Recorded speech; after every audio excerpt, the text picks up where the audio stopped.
Story 1, The Midnight Train. Mira had been taking the late train home every Friday for months, working late shifts at the hospital. One night, however, her usual route was disrupted by construction, and she found herself at an unfamiliar platform, waiting for a rerouted midnight train. The station was deserted except for a few flickering lights and a strange stillness that made the hairs on her neck stand up. She checked her phone, 2% battery left. Great. Moments later, the train arrived, almost silently gliding onto the tracks, its old-fashioned carriages mismatched with modern cars. When she stepped in, she was hit with an overwhelming sense of déjà vu, feeling as though she'd been on this train before. The seats were worn, and the interior dim, with a chill that made her shiver. The train moved smoothly, but when Mira glanced out the window, she noticed something was off. The usual landscape was replaced by thick, dark woods. She peered closer, thinking she saw movement in the trees, a pale face watching her from the shadows. Heart racing, she turned away, clutching her bag tighter. Suddenly, a figure appeared in the aisle, a man in old-fashioned clothes with a vacant expression and pale, almost translucent skin. He slowly turned his head toward her, eyes sunken and lifeless. Mira gasped, frozen in place as the man continued his empty stare. The air grew heavy as more figures emerged, filling the seats around her, each one silent and unsettling.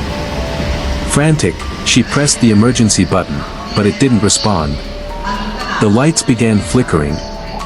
Mira bolted off the train, running without looking back. When she finally reached her familiar platform, she was breathless and shaken, wondering if it had all been a hallucination. But in her bag, she found an old, worn-out train ticket dated 1945, the last time the midnight train had run. Story 2, The Whistle in the Fog. Daniel and his friends were on a weekend hiking trip and had decided to camp near an abandoned railway track they discovered. As night fell, a thick fog rolled in, covering the ground and surrounding them in eerie silence. They set up camp, and the track was barely visible through the mist. Around midnight, Daniel was jolted awake by a distant, haunting whistle. He sat up, listening as the sound grew closer, resonating through the fog. His friends awoke, too, each one looking around in confusion. They all knew the railway was supposed to be out of service for decades, yet the unmistakable sound of an oncoming train was growing louder. Suddenly, an old steam locomotive appeared from the mist, ghostly and glowing faintly, as though it were from another time. The train moved along the tracks slowly, almost ceremoniously, and Daniel noticed the passengers inside. Each of them looked gaunt, with hollow eyes that seemed to follow the campers with unnerving precision. As the train rolled past, a window slid open, and a woman with long, matted hair leaned out, her face pale and lifeless. She whispered something that sounded like, "Join us." Daniel felt an icy chill crawl down his spine. When the train finally disappeared into the fog, Daniel snapped out of his trance and stumbled back toward the campsite. The next morning, they returned to the tracks, only to find them overgrown and decayed, as if they'd been abandoned for over a century. But on the ground where the train had passed, they found an old, rusted railway lantern, still faintly glowing. Story 3, The Conductor's Warning. Sarah boarded the train home late one evening after a business trip. She settled into her seat, exhausted, hoping to catch some sleep. It wasn't long before she noticed the conductor moving up and down the aisle. But something was odd about him. He wore an antiquated uniform, complete with a brass badge that looked straight out of the early 1900s. The conductor stopped beside her, staring at her with a hollow expression. "Miss, you shouldn't be here," he said, his voice a low, raspy whisper. Confused, Sarah assured him she had a ticket.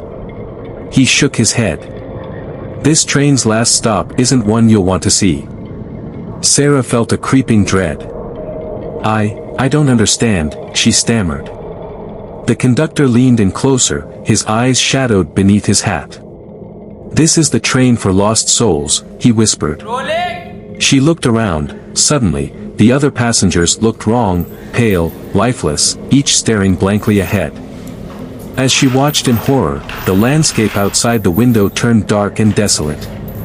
The city lights disappeared, replaced by barren, rocky terrain under a blood-red sky. Panicked, Sarah rushed to the door and pried it open, jumping off the moving train. She hit the ground hard, feeling disoriented.